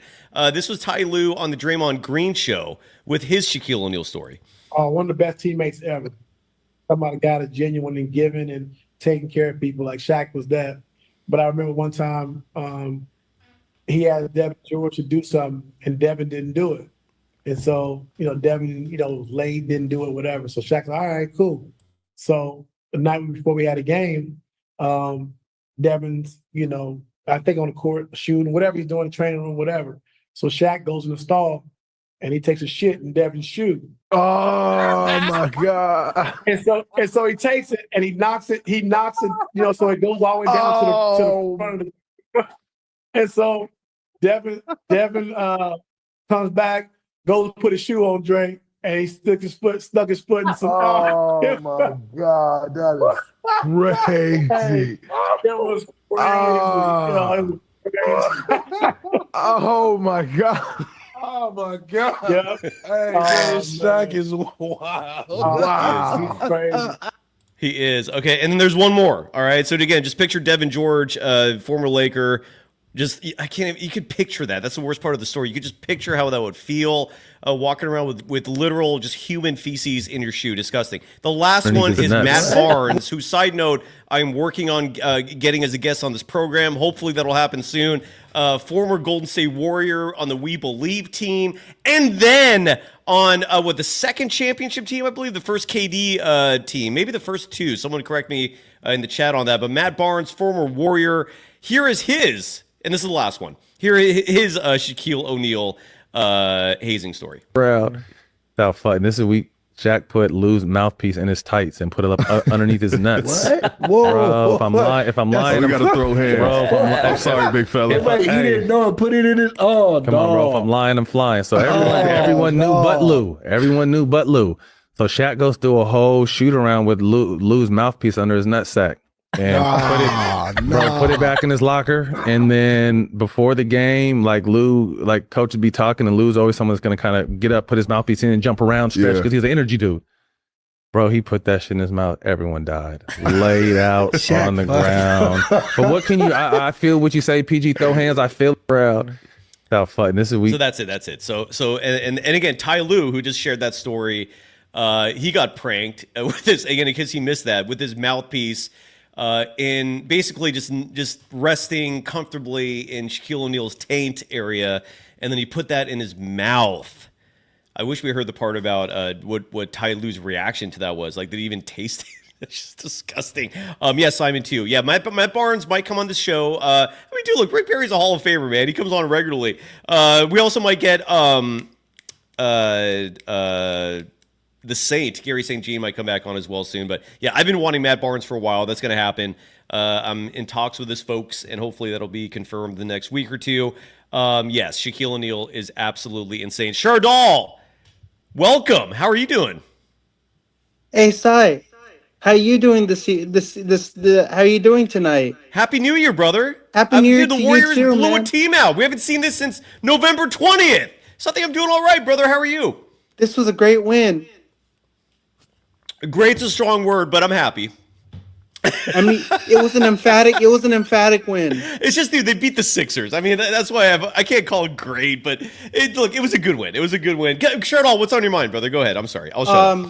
Hey, Cy, I'm a big fan of your YouTube channel. I love all your content and videos. I really love it. You do a great job on these streams, and appreciate all the love that people are giving to you. Thanks, man. So do I. You get all the love, man. You get all the love you can get. I'm trying. Look, even and if people can you can give all the love in the world, and it still is not enough, dude. There is just not enough love in this world. But will you take the love? If people give you all the love, will you take it? Of course, and I'll give it right back, man. And appreciate everything people do for you on the channel. I try. I appreciate it, 100%, dude. Yeah, absolutely. But let's talk enough about me, man. What's on your mind, dude? I'm a big Steph Curry fan, and I own 3 of his jerseys. I'm a massive fanatic of him. I love going to the games and watching him play. He had one of the best performances of his career today. He had a double-double. Yeah. 30 points, 10, I believe 10 assists. Correct. I mean, yes. that was really good. I mean, Steph Curry went off. You normally don't see Steph Curry just go and explode for 30 or more points. You don't see You're that. absolutely correct. And Steph Curry did that tonight. Shardal, do you want to watch a quick clip together? I could watch a quick clip, and then we'll react to it after it's over. Exactly. So this is I don't know who made this, man. I posted this on my social media, and it does trace back to the original Instagram account who produced this. This is one of the rare moments where I think AI actually comes through. This is pure parody. Enjoy it. This is I was laughing my ass off from this, and I hope you will as well. The movie Friday is revered on this program, so whoever made this, just the fact that AI captured Jordan Poole with fear in his eyes. Draymond Green is the perfect Debo. Shardal, your thoughts? Have you seen the movie Friday? Dude, I love the movie Friday, man. It's a great. If you have never watched the movie Friday before in your life, you should watch the movie because it's one of the greatest movies, man. It's definitely on the top. It's definitely number one on the top of that list to watch that movie. You definitely have to check it out. I agree. And Richard Marquez, another Golden Days in the chat, mentioning that the actor Tiny Lister who plays Debo, you're absolutely right. He did sadly pass away a year ago, but his memory lives on, man, with that incredible character that he nailed. And Oberon, again, it's on my social media. If on Threads, I'm at Dog Wild. On Twitter, I'm at Surf Journalist. It's available in both those places. You can find it there. Yeah, it's absolutely hilarious. Dude, I have to say this game today was this was so entertaining of a basketball game today. I can't tell you any more. This was hands down the most electric basketball game I've ever seen. You know, I think, and I hope this team continues going runs like this, man, because the team could easily go to the NBA Finals if they put up performances like this. Every single night, if they put up like supreme numbers like this, they could literally go all the way to the finals. Like this team could go to the zenith. They could go to the NBA Final, which that is where everybody wants this team to go to. 22 of 39 from beyond the line, from beyond the 3-point arc tonight. 56.4% of threes made. The only shooters who were not lighting it up, there were three of them. Andrew Wiggins 1 for 4. Draymond Green 1 for 5. Buddy Hield 1 for 5. Did you like that he was celebrating the one that he made? Did you see that? Steph Curry, whenever he celebrates, that's a statement. Like he's making a statement. No, not Stephen Curry. Buddy Hield. No. Okay, let me change it. So whenever Buddy Hield celebrates, that's he's making a statement. He's making a point that you got to give me love and you got to give me respect because I'm on this Warriors team, and if you're not giving me love, why should I be on this team? Shardal, I have my guest for the evening is here now. Any final thoughts before we move on? Sai, it's great hopping on your show. I really love all your content and videos. Thank you, brother. Guys, make sure to click that like button, smash that subscribe button, and click on that notification bell so it'll be updated. Sai posts another live video because you never want to miss what this guy has to say, man. This guy has some really, really great stuff to say. And you're definitely missing out on that. So make sure to follow Sai in Golden Days, like Dazed and Confused, in reference to the movie with Matthew McConaughey, the great stoner movie. Thanks for having me on, and I'll definitely be back here for another Warriors postgame show. And you have your own channel, right? My channel is SGA Sports Talk channel. I'm at 281 subs right now. I'm trying to get to 300 subscribers. So please support me as well because I want to get up to that 300 subscriber milestone because I'm gonna be I'm gonna be doing a hangout stream once I reach 300 subs.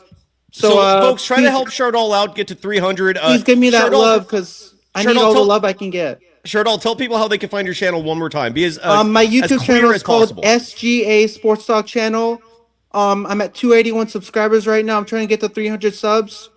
Please give me all the love and support I can get because I really love to have you support me and have me reach that milestone. Please support him. Do me a favor, like DM me as well your page, because in the middle of the live show, it's hard for me to remember things after the fact. So just do me I'll a favor definitely DM you so people so I can subscribe. To my channel. I'm gonna subscribe to your channel with the Golden Days channel. That should help your algorithm a little bit as well. I'll do that favor for anyone else if you wanted to. But yeah, let me know, man. All love you, brother. I want to Thank say you. you're a great you're a great host on Golden Days, and you're also a really great college professor, by the way, at San Jose State. Thank you, man. Which is my alma mater. I graduated from San Jose State. There you go. Proud so I Spartan, really dude. San Jose State brought so many memories to me. I lived on campus in a dorm with the whole San Jose State football team.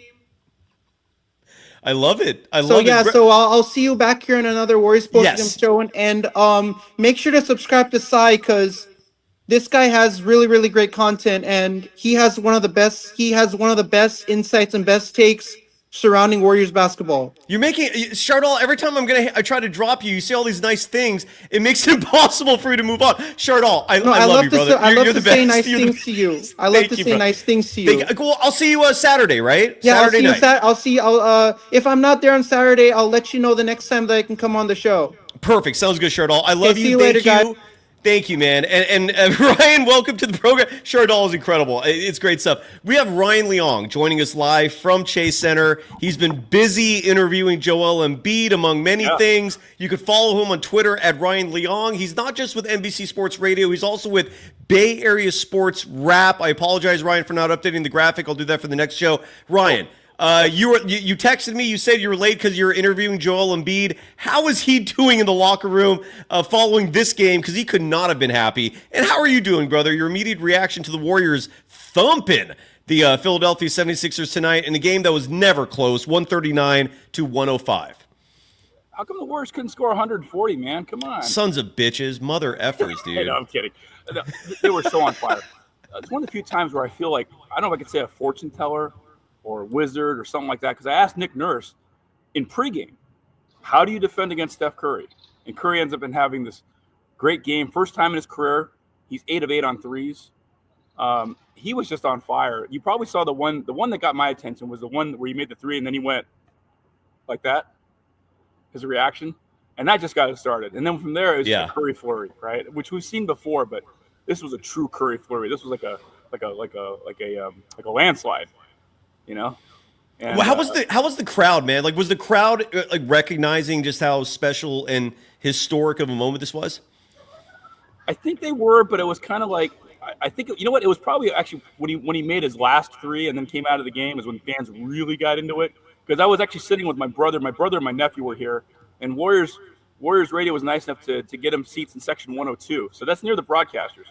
Some guy gets up, some young kid, he's probably about 20, gets up and goes, whoa, and then does this Curry like three or whatever. It was pretty funny. That is funny, man. And that was at the end of the game. So, and again, what you just shared there, Ryan, is an example of why Raymond Ritter, folks who are not in the media game probably hear his name a million times, and the reason why is because he takes care of everybody, dude. He did take us care to start, but this actually probably goes over to Tim Roy and R.C. Davis and Warriors Radio and James Kincaid. So I'm giving a shout out to those guys on the lower level tickets. All right. But Raymond does take care of me as well. Raymond makes everybody feel like a VIP. There you go, man. So Ryan, but I'm sorry if you answered this already. I didn't hear it though. Like, was Joel Embiid pissed off? Like, is he grumpy? Like, how was his mood? No, he wasn't. He was more kind of like deflated than if anything else because he didn't play last night. They had a real tough game in Sacramento last night, and unfortunately, Embiid this year has been a DNP for a lot of games. I mean, he continues to have these knee problems. I mean, I know Steph's been having some knee problems, but Steph isn't. Well, how tall is Embiid again? Hold on. What are his stats officially again? Well, Embiid's about 7. I think Embiid is 7 feet. He can comfortably. He's 7 feet 270. Okay, and Curry is listed as 6'3" and 200. So when you're carrying around 70 pounds more weight and that much added height, it just can't feel good. You know what I mean? I mean, Embiid honestly is like a fast version of Frankenstein, if there is such a thing, right? Yeah. He's this big dude. But it's got to be just so much weight on the guy. I felt bad because here he is. He's walking around the locker room, and we spoke to him last. He never got out of his uniform, right? He's still in uniform. But I just felt like, man, he just gets up, and you just feel like he's in pain. You could feel his pain as he's walking around. And you're like, man, I feel bad for this guy. Yeah. And the injury report for tonight's game was long, man. It was one of the longer ones. Just to rehash what was going on with these two teams. For the Warriors, GP2, Brandon Pajemski, both out. GP2's been dealing with a left calf strain. Brandon Pajemski's been dealing with a right abdominal tightness. Stephen Curry's been dealing with this sprained thumb for like a month. And he was listed as questionable. Questionable, yeah. Kyle Anderson, who's been dealing with whatever illness is going on for like a month. I see that all the time in the injury report, but he was questionable. And then Draymond Green had a left lower back contusion. So that was just on the Warriors. And Draymond was probable, but we ended up seeing Steph, Dre, and Kyle Anderson in uniform. Steph and Dre had fantastic nights performance-wise. But then for the Sixers, Joel Embiid dealing with a left foot sprain. He's dealing with a right sinus fracture, which is why you see the mask. And he played tonight despite being listed as questionable. Andre Drummond was out with a left toe sprain. KJ Martin was out with a left foot stress reaction, whatever that means. Jared McCain is out, I think, for the year with he had left knee meniscus surgery. Correct me if I'm wrong on that. I don't know if I am. And then Kelly Oubre Jr. was out with a left hand sprain. So the Warriors were lucky that they were facing a Philly team depleted. Anything to add to that? I'm sorry. No, I don't have anything. The funny thing is they at least filled the stat sheet. If you look at the final box, they have everybody at least listed the entire number of players you could put on a roster. So that's good. Yeah, Richard Marquez bringing up Jaden Ivey of the Pistons, who's definitely out for the year. I think he broke his femur. That's really unfortunate.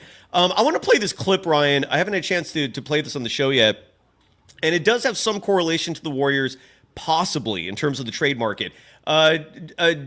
Jimmy Butler has made it very clear. There's no more ambiguity. Shams Charania was indeed correct. In case you missed it, him and Jimmy Butler's agent were having like a tit-tat, a back and forth on social media about Shams reporting and whether or not it was accurate. Well, Jimmy Butler's agent is not saying anything now because he wants to get traded. And he said so in a press conference tonight. This was right after the Miami Heat game, a game I don't know if they won or lost. I'll review that in just a minute. But let's hear from Jimmy Butler because after this clip, it was formally announced that he requested a trade. No surprise when you hear what Jimmy Butler has to say. I don't shoot the ball a lot, but we won't sit here and say that I don't play hard.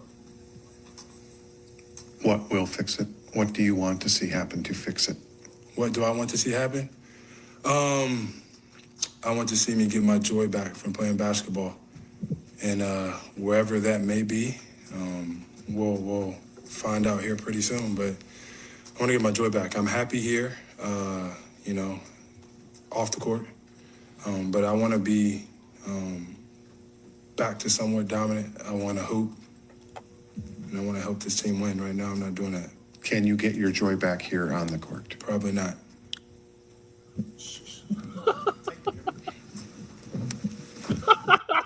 And there you go. That's Jimmy Butler. And then go ahead.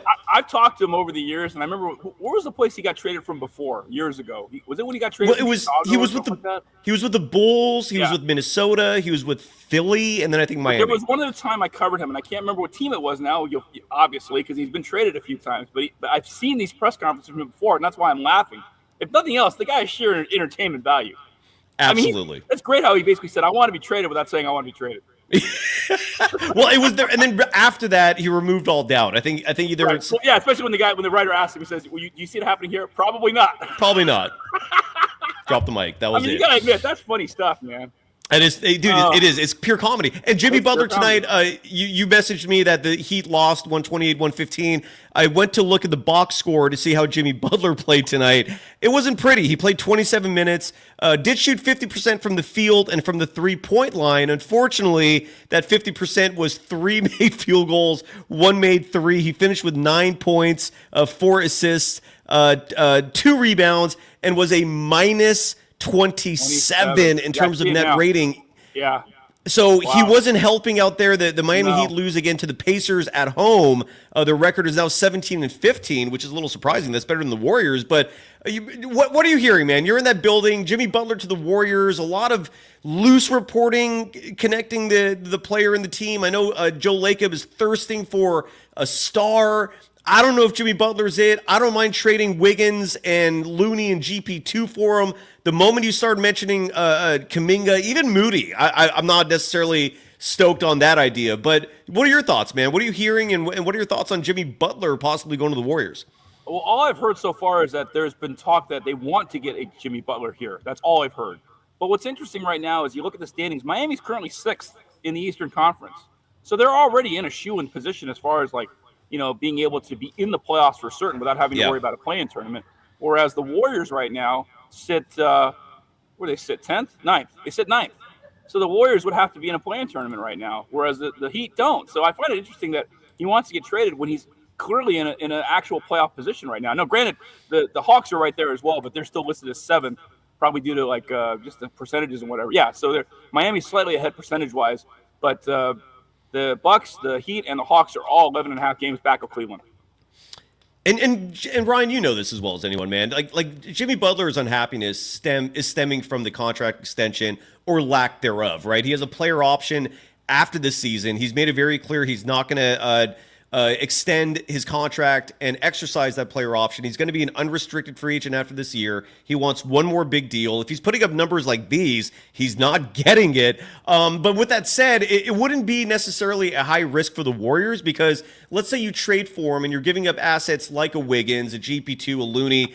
2 of those 3 players have contracts that end after this year as well, so you could always bring those 2 back. And I'm referring to GP2 and Looney. But so if you trade for Jimmy Butler, in theory, if it doesn't work out, you don't have to sign him again for next year, and that's that.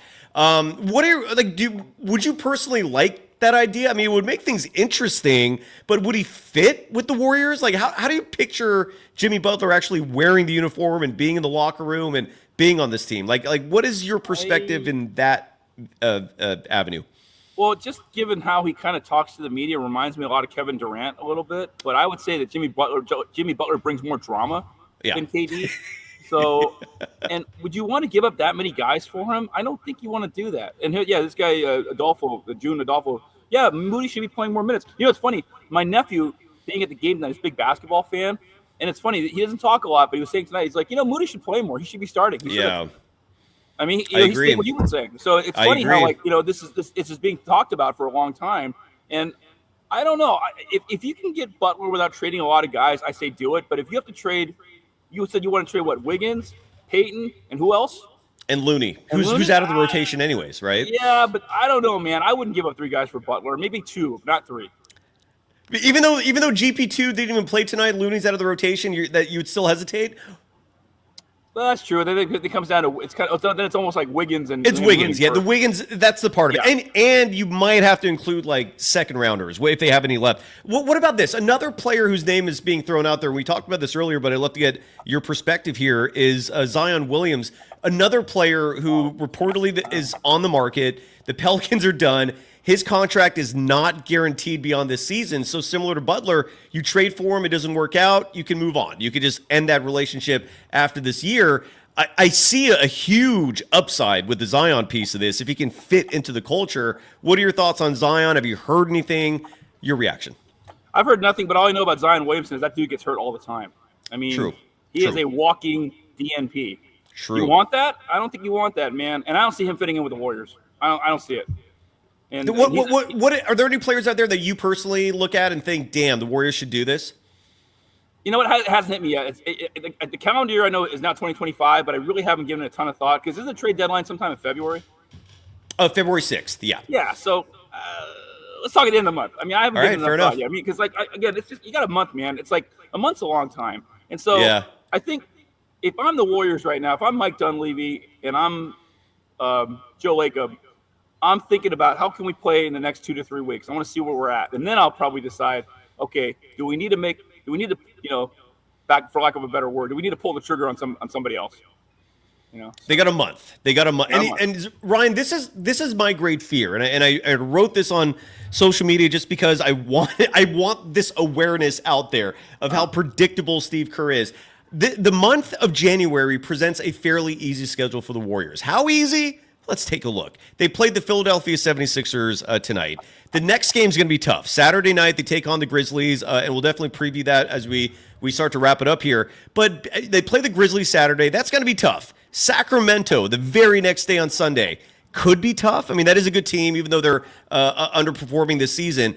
Then you got Miami at home. Then you got Detroit, Indiana, Toronto, Minnesota, who you've been playing well against, Washington, Boston. That's going to be a tough one at home, but they already beat them once. Sacramento again, the Bulls, the Lakers. That's going to be tough. Utah, OKC. That's going to be tough. And then Phoenix. Who knows? The point is, that's a schedule that I can see the Warriors finishing, say, 11-5. It's a 16-game schedule, and they won tonight against the Sixers. What I could foreshadow with damn near certainty is the Warriors go 11-5. They're like in it, right? But they're not really there. It's just like how it was the last 2 years. We see that replication again. And then you have Steve Kerr telling the brass, don't make any trades. I like this team. I like my guys. He has his favorites. I call him Picky Steve because he's so damn peculiar when it comes to players on his team. I don't think the Warriors are going to make a splash, man. It might be cynical. But what do you think, dude? That's how I see this playing out. I hope I'm wrong. It is how predictable Steve Kerr is. What are your thoughts on that, man? Well, let's say this. I mean, you're definitely finally seeing more production out of Kuminga, and he's been getting, like I said, he got a lot of questions about that in that one pregame. And I had a chance to go to practice yesterday, and I was actually surprised. I got video of it and put it on Bay Area Sports Rap's YouTube, and we got over 5,000 views.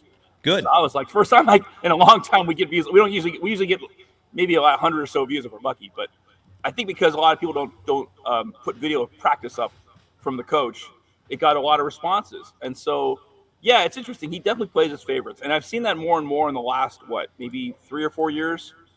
Whereas I don't think he's doing that so much in the early part of his career as a coach, but he's definitely doing it now. Yes. And he's gotten to the point where he doesn't explain himself a lot either when he makes substitutions or rotations or whatever. Correct. Just like, guys in one day and the next day, like you said, like Looney was a guy that was pretty dominant for the Warriors for a while now, and now look at him. He's just like you said. He's not only is he out of the rotation, he's almost like non-existent, right? I mean, what 7 minutes and 31 seconds tonight? Yeah, he's 3 of 3 on field goals. He scores 6 points, a net rating of 1. I mean, what do you have? 2 boards? I mean, that's pretty invisible, right? Yeah, no, and you're right. By the way, just to let people know, you do host a program called Bay Area Sports Rap, among many things that you do. And you're posting now practice interviews. Like in this case, Steve Kerr and Jonathan Kuminga, you posted those videos of these post-practice interviews. And that's where a lot of stories that you read, the attributions come from these settings, right? Like there's a practice. How you actually watch the practice as well, correct? You watch the end of it at least? No, we used to. You know what happened? It was actually good. The session yesterday was interesting.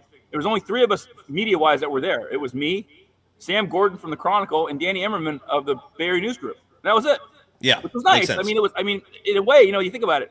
Sometimes when you show up and it's a New Year's Day, and the Warriors say, "Hey, there's a practice availability." Hey, you want to go because there are not going to be that many people there. And here's the best part: as you know, parking is horrible around Chase Center. Oh, that's a huge reason I don't go, man. Yeah, I'm not gonna lie. Part. On New Year's Day, it's a huge holiday, so they don't charge for parking because it's a free day. So that's why I went. you gotta do me a favor, man. Let me know when you're doing something like that because I would have legitimately considered going. But let me ask you this though: like the practices themselves are not open to the media until the very end when all the secretive stuff is completed. Are they still doing that? Like, did you watch at least the end of it? I haven't. No. So it was literally just availability. So Sam, Danny, and myself just waited in the interview room. That's it. That's all we did. Yeah. That sucks. I mean, you used to be able to like watch it a little bit. And you know what? Hey, like anything else, the access that we have these days has gotten less and less and less. It's just gotten to the point now where it's like, you're right. We used to be able to watch maybe 5 or 10 minutes of these guys, but again, so much of it now is strictly for B-roll. I mean, it's like, right. If you're just trying to get something where you want to put something on video and say, here's so and so, like just dribbling or sticking some shots, free throws, right? Whatever. Yeah. In fact, one of the videos I got, which is really weird, was I actually got videos of Wiggins taking free throws, getting the ball from Decky, the coach Decky, right before he passed away. Yeah, that's. I had a video like that, but to be honest, in the old days, when you went to the old facility in Oakland, you had sort of this balcony where you could overlook the court, which was really cool. And then you could actually go and actually maybe even grab a couple players. Now, not only do you not really have any kind of availability to watch these guys, you basically sit in the interview room and it's like it's whoever the Warriors want to bring us. And so yesterday that sucks, dude. So yesterday it was Kerr, Lindy Waters III, and JK, and that's it. So Look, we're talking about ratings being down considerably in the NBA. Like, how does this help making the players and coaches like have this fortress separating them from the media? It's absurd. And then we have in the chat Simon too bringing up the fact that he's sick of only hearing from Kerr. What about the assistants, right? Like Terry Stotts, Jerry Stackhouse. The Warriors are very. I don't know if controlling is the right. Yeah, the only way that would ever happen is if. I don't know how that would happen because you're right. Because at least in football, in the NFL, you do get the assistants, right? Like you can go to one day of practice, like on a Thursday or something, and the defensive coordinator may speak, or you might get the offensive coordinator speak. Correct, but that doesn't happen. And it's a basketball thing, but the Warriors take it to an extreme level. Like for example, Kenny Atkinson. The last 2 years, he was the number one assistant, and you rarely, if ever, saw interviews because.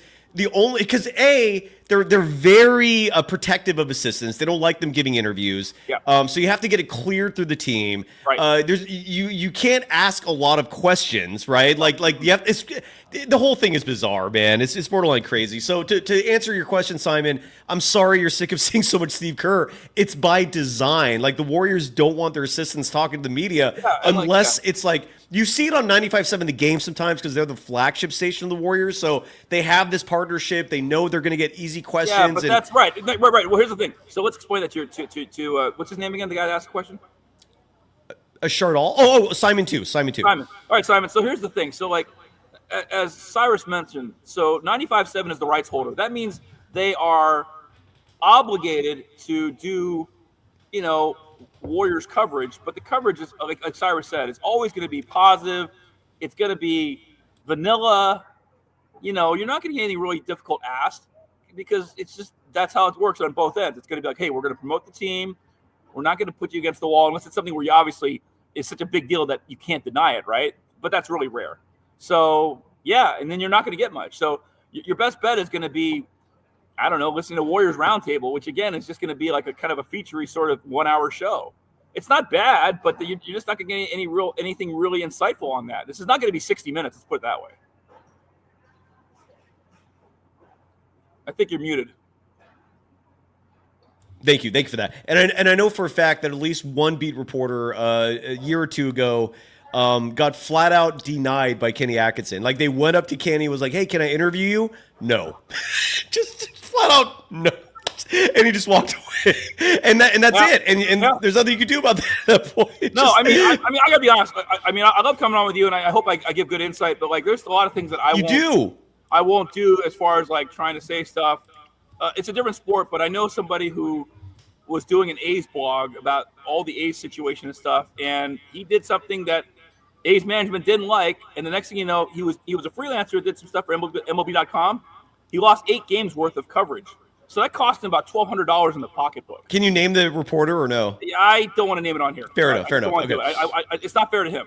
But the point I want to make, though, is that the guy lost $1,200 worth of money. And any future assignments. I bet you he never covers a game again for MLB.com. Oh. Okay. So that not only affects him with the A's, it affects him with the Giants. And that also affects him. That's rough.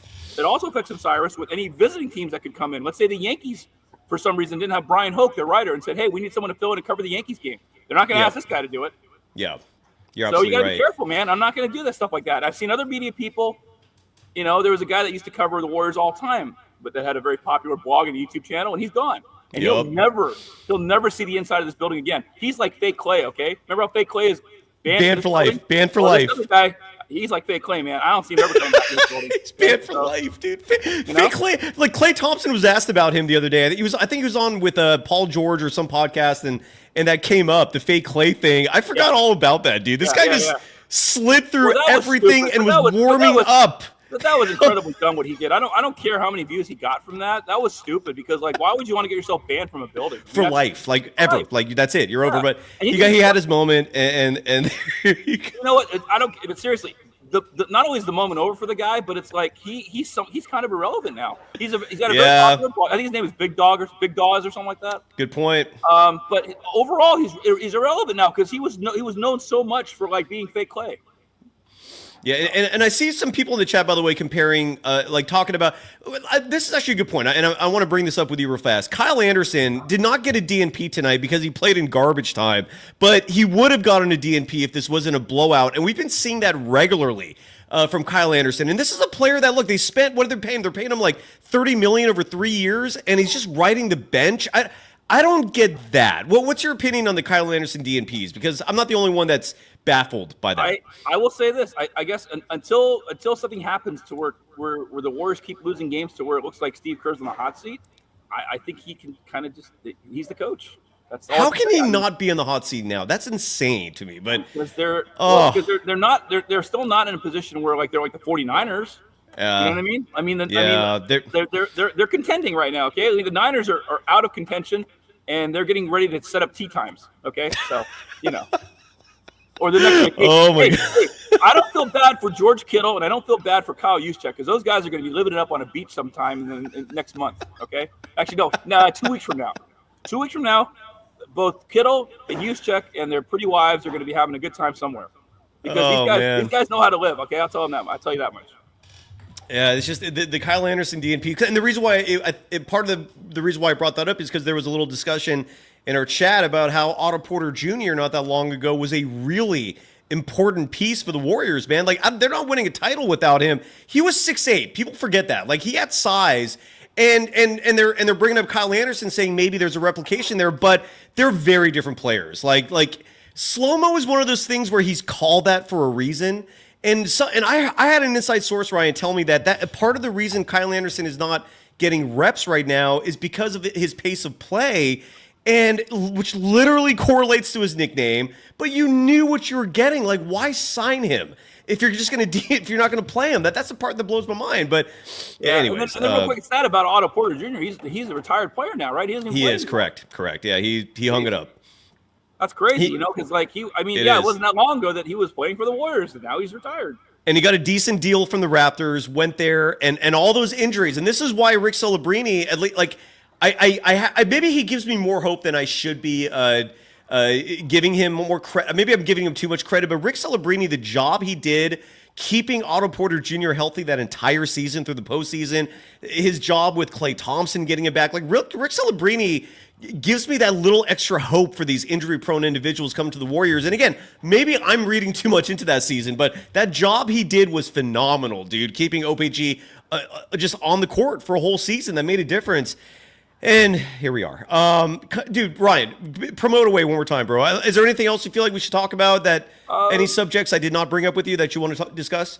Not really. This is one of those games where everything really, really clicked for the Warriors tonight. I mean, I didn't think they were going to play this well. I mean, I knew that they were going to take advantage of a Sixers team that was not only injury riddled, but coming off that game against Sacramento, which was a really tough loss for them. But everybody played well tonight. I mean, everybody had a really good net rating for the Warriors. I mean, even Dennis Schroeder, who's been really awful, he had a 17 plus rating tonight. Really great. He started strong. Strong, dude. Yeah. He made his first 3 3-pointers, and it set the tone. Look, I mean, to simplify this tremendously, and maybe it's a gross oversimplification, but when you make your threes at this clip, 56.4%, 22 of 39 from deep, it's going to be tough to beat any team when they're shooting like that, right? And it's just unfortunate that the team does not have consistency in that department. Like Lindy Waters is not routinely going 2 for 4 from deep. There's a lot of games where he's laying donuts and bricking these threes. Buddy Hield still is struggling. I mean, he made 1 3-pointer tonight, and he's celebrating like he had a game winner, and he was celebrating because he made 1 3, he went 1 for 5. It's a simple answer is they made their threes, great, but they're not doing it consistently. I mean, Stephen Curry was perfect, 8 of 8, historic night. If they can keep doing this, they're going to win every night, but it's not going to happen every night. So, no, you're right. And I just say it was a great night for the Warriors. Curry was awesome. I mean, really a true 30 for 30 for him, right? 30 minutes, 30 points, and a 32 net rating, and a perfect 8 of 8 from 3. And I'm glad my family was here to see it. That was really cool. Congrats, man. That's awesome. They've come to some games before. In fact, I remember one time I got them really good tickets, and Curry didn't play, and Klay Thompson didn't play, and Draymond didn't play. I think the only person they could watch that game was Jordan Poole. So I'm really happy that they got a really good game tonight, because this is one for the ages. I mean, this was one of those great Steph games tonight. So it's really cool. It was. I got a chance. I'll say real quick before we end here. Yeah. I was lucky enough to see a 62-point game during the COVID the height of COVID, they were letting in only a handful of media people per game into the building, and I was one of the few that night that got picked. In fact, it was such a momentous occasion for me, Cyrus. I saved the seating chart. I took the seating chart off the wall, which is taped up on a piece of paper, and I stuck it in my wall in my man cave. Bravo. And for people that don't follow, the seating chart you're referring to is for the media. Like every media person, there's a chart and it shows where people are sitting. And so you took that down. So you just admitted on a broadcast that you committed at a minimum a possible felony, minimum misdemeanor on live television. You stole from the Golden State Warriors. Shame on you, Ryan. I don't know if I could even have you on the show anymore after this. You're a criminal. I'm kidding, man. Obviously. Actually, I got applauded for it as far as the fact that I think one of the PR guys later said, "Hey, I would have done that if that was me." Heck I know. Yeah, I'm just. I mean, because here's the thing. I have a season credential, so I can't have a daily pass and say I have a souvenir of that. That's why I had to take the season. Although I was saying that in jest. I would have taken both. I love it. And again, people promote away, Ryan. We're wrapping it up here. First of all, before you go, actually, the Warriors are in the middle of a homestand, which is part of the reason why shots will fall a little easier when you're at home. And the Warriors, I had the schedule a second ago. Here it is. So the Golden State Warriors are at home through January 7th. They got home games coming up against the Grizzlies, against the Kings, against the Miami Heat. So they're not on the road again until Thursday, January 9th, when they start a road trip that's going to include the Pistons, Pacers, Raptors, and T-Wolves. And that's a road trip that they should hopefully dominate. Are you going to be at all the home games for the Warriors coming up? Yes, sir. I love it. All right, so we'll be seeing a bunch of you know hopefully. What? If you want me on again, I'd love to come on. If you want to get me on Saturday or Sunday, I don't care. Up to you. Let's do it. Or we'll talk. Yeah. We'll talk. But yeah, absolutely. Yeah. Yes. This is perfect, I'm doing a doubleheader on Saturday. I'm going to the Sharks game first. Wow, good for you, man. Good for you. Bravo. That's the perk of the job right there, dude. You're getting 2 games in, and you're getting paid for that. Bravo. Yeah. Nice job. Nice job. Warriors are playing the Grizzlies on Saturday night. I'm going to check courtesy of BetOnline is the official sports book we rely on here because they are the official sponsor of Golden Days. And I'm checking BetOnline right now just to see if there is a line for Saturday night's Warriors-Grizzlies game. I'm going to guess no, and there is not yet. My prediction is going to be Grizzlies favored by 1. I could be wrong with that, obviously. But regardless, Ryan, what do you expect for the Warriors taking on the Grizzlies Saturday night? The Grizzlies, last time they played, beat them by 51 points. Wow. Yeah. I mean, the Warriors are going to have to come out and avenge that loss. I mean, simple as that. I mean, hopefully they're going to play tough, and they're going to obviously it's going to be a much lower scoring game than this one. I'd like to think the Warriors could win that game. I'm going to say 110-100. There is an advantage for the Warriors. The Grizzlies are going to be playing the Sacramento Kings tomorrow night. Then they play the Warriors Saturday. So that's the second of a back-to-back for them. So the Warriors will be taking on a Grizzlies team that could be tired. Who knows? We shall see. But the John Morant has been missing games because of injury. I'm looking at his update right now. 3 days ago, he was diagnosed with a grade 1 AC joint sprain in his right shoulder and is considered week to week. So John Morant's not going to play. That's some good news for the Warriors. Zach Edey, who towers at 7'4", 305. He had a concussion last game. He's listed as questionable for the game against the Kings. I'm guessing he'll be probable for the Warriors game. Marcus Smart is out. Santi Aldama is out. What is Santi Aldama out with? He's struggling with hold on my screen here, that he's been diagnosed with a left ankle sprain. He's considered week to week. So the Grizzlies will be shorthanded. No Santi Aldama, no John Morant, Brandon Clark, Jake LaRavia. They're questionable. Marcus Smart's out. What is Smart dealing with? Let me see. Marcus Smart was diagnosed with a partial tear of the proximal extensor hood of his right index finger and will be reevaluated in 2 weeks. That was 5 days ago. So the Grizzlies are shorthanded. Maybe the Warriors will actually be favored in this one. Does that change your perspective at all, Ryan, for Saturday's game? I'll mute myself. Yeah, but we'll see. I mean, again, okay. Look, tonight's game is total proof. You cannot predict anything, okay? I mean, I did not think the Warriors were going to blow out the Sixers, leading by as many as 36 points. Just simple as that. I mean, you just don't know on a given night. I mean, like I said, I thought this game was going to be a lot closer than it was, and it didn't happen. But hey, I'm not complaining. I mean, like I said, I'm really happy the Warriors needed this win really badly, and they finally put it together because they had a terrible month of December. What, they have 5 wins in December? Who, the Warriors? I think 4. Yeah. There were 4. Or 4 wins. Yeah, jeez, crap. Yeah, I thought it was 5. You're right, 4. That's right, because they got blown out against Cleveland. So they had 4 wins in the month of December after that tremendous start, and so they know they need to get it together. So they, Kerr even said in the practice yesterday that the guys didn't party too hard, or at least it didn't seem that way, and they had a very good energy level. So there was no hangover for the guys, and they obviously didn't play like it tonight. So, but here's the thing with this Warriors. I'll say this much about the Warriors. All the years I've covered them under this whole Curry regime where they've been winners is when they need to get their butts in gear, they do it. They also are a team that gets distracted very easily. I want to think the Warriors in a way kind of have ADHD, like I do. I don't know, but when they're not focused, when they're not focused though, right? They really get off the rails. But when they are focused, this is the result. And they don't usually play too much in the middle. So I guess that's why it is kind of fun being a Warriors fan, because you're always going to get the roller coaster. Well, before we go, let's hear one more soundbite. This is from Stephen Curry. Ryan, do you know what the context of this is? Because I've been here with you. Well, say again? I've been here with you, so I don't know. Oh, well, what I mean is Stephen Curry apparently met a 100-year-old Warriors super fan. Oh, wow, okay. And I remember, I don't think this was tonight. I think this was actually the other night. And Steph said he shook her hand, took a picture, and I think this was after the last game. And then he hasn't missed a shot since, joking around and saying that. Anyway, so here's Steph talking about that. Just a fun, jovial moment to wrap up the show tonight. Here is Stephen Curry talking about his perfect 8 of 8 night and how shaking the hand of a 101-year-old fan may have been a good luck charm. Here's Steph. I just appreciate her support of our team, the fact that she says she's over a century old and still, Dub Nation through and through. So I shook her hand and took a picture, and I haven't missed since. I like that. That's a good line. There you go. Bravo to that 101, dude. Bravo to her. Impressive. All right.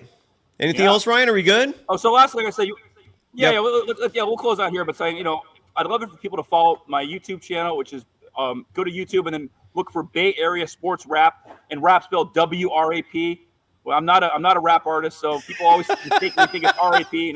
It's easy to find, by the way. If you literally Google search Bay Area Sports Rap, and Ryan, I'll update the graphic. I'll present a second one so that we'll flip flop between NBC Sports Radio and Bay Area Sports Rap. But yeah, all you got to do is Google Bay Area Sports Rap. It's super easy. It comes right up. I think the first thing that comes up is a social media page, and then the second one is a YouTube page. Subscribe to that. Subscribe to. Go ahead. Sorry. And we have a website. It's bayareasportsrap.com.